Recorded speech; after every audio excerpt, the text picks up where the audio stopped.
समाज में एक नफरत फैलाने का कारोबार चल रहा है। हिंदू मुसलमान का एंगल खोजना, आज समाज बढ़ता जा रहा है। हम हिंसा का सहारा नहीं लेंगे।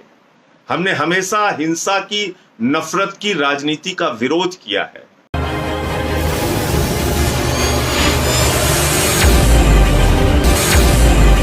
हमने देखा कि भाई मॉब लिंचिंग की भी घटनाएं इस देश में हुई, और अभी पालघर में जो मॉब लिंचिंग की घटना हुई जिसमें 2 साधुओं की जान ले ली गई, वो एक हिंसक भीड़ थी और उस हिंसक भीड़ ने 2 साधुओं पे हमला करके उनकी जान ले ली।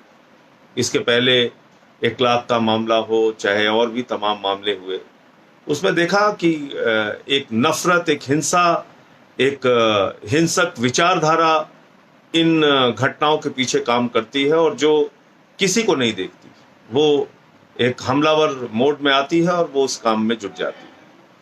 लेकिन इन सब के पीछे मैं पिछले कई दिनों से सोच रहा हूं कि क्या ये एक दिन में सब कुछ हो गया?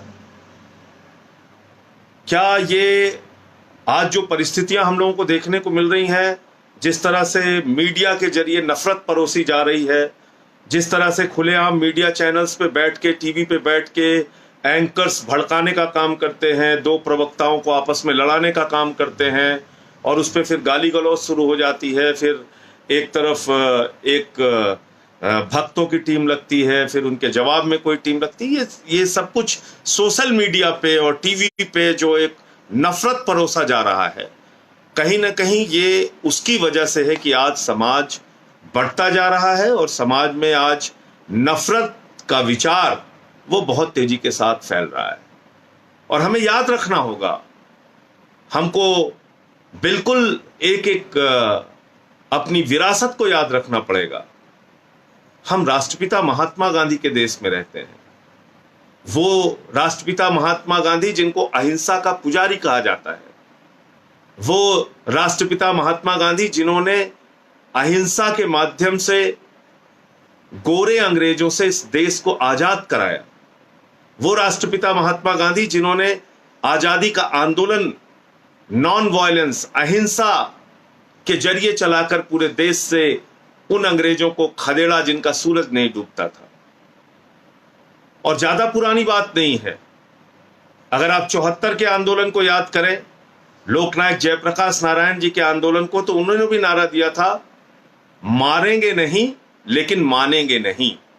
यानी सत्ता के खिलाफ जो लोकनायक जयप्रकाश नारायण का आंदोलन था, वो भी अहिंसा का आंदोलन था कि लाठी खा लेंगे, मार खा लेंगे, सत्ता का उत्पीड़न बर्दाश्त कर लेंगे, जेल चले जाएंगे, लेकिन मारेंगे नहीं। अन्ना जी का आंदोलन, उस आंदोलन में हमने देखा कि पूरा देश अन्ना जी के साथ आंदोलन में खड़ा हुआ, पूरा देश सड़कों पे उतरा, लेकिन सब ने गांधी जी का रास्ता अपनाया, सब ने प्रेम और अहिंसा का रास्ता अपनाया।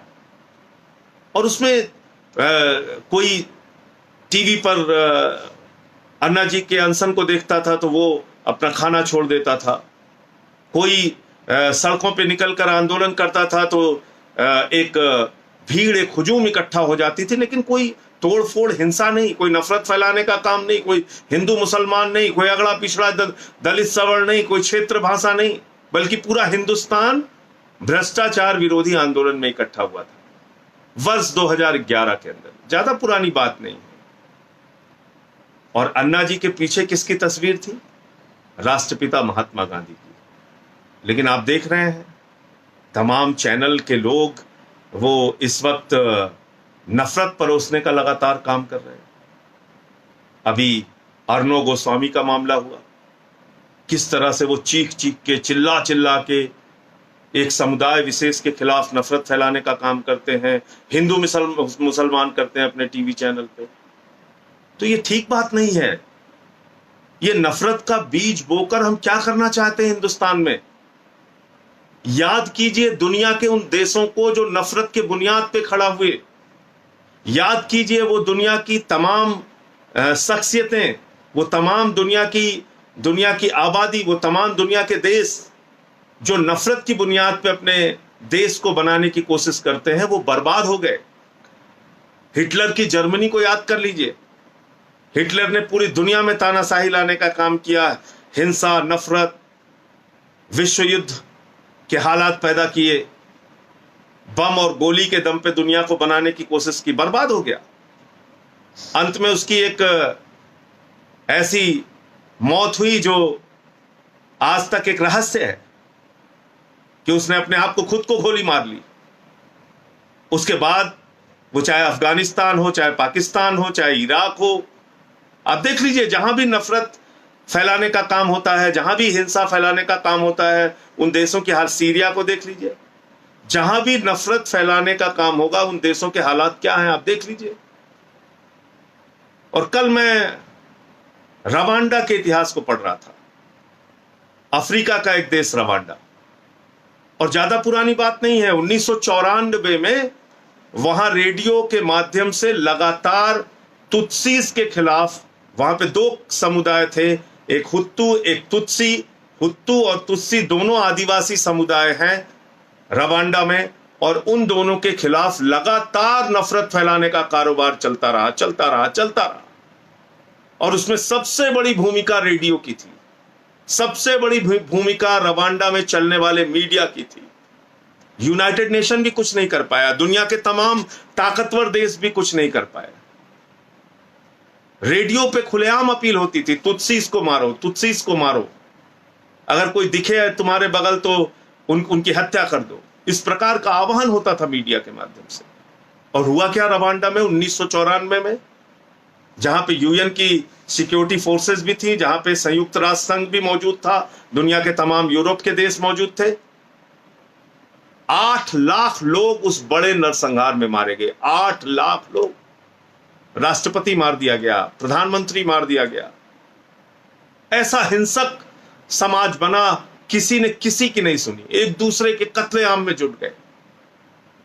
हम कैसा देश बनाना चाहते हैं? हम हिंदुस्तान को रवांडा बनाना चाहते हैं? हम हिंदुस्तान को अफगानिस्तान के रास्ते पे ले जाना चाहते हैं? हम हिंदुस्तान को नफरत की बुनियाद पे बनाना चाहते हैं, उस गांधी के देश को जिसने हमें प्रेम और अहिंसा की शिक्षा दी?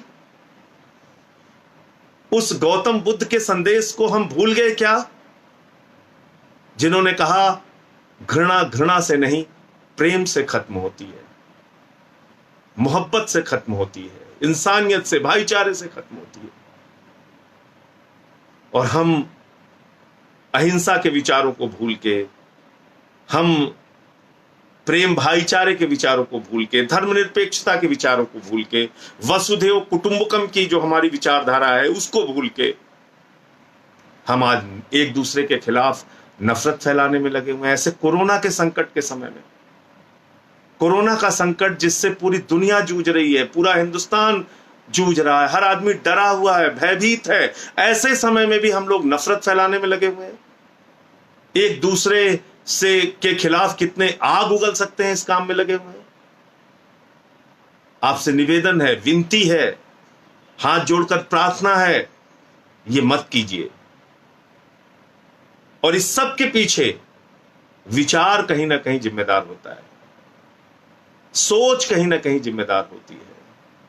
समाज का नेतृत्व, लोकतंत्र के जो 4 स्तंभ हैं वो क्या संदेश दे रहे हैं, ये कहीं ना कहीं बहुत महत्वपूर्ण होता है। यही देश था, मैंने कहा 2011 याद कर लीजिए, यही देश गांधी के रास्ते पर चला, अहिंसा के रास्ते पर चला।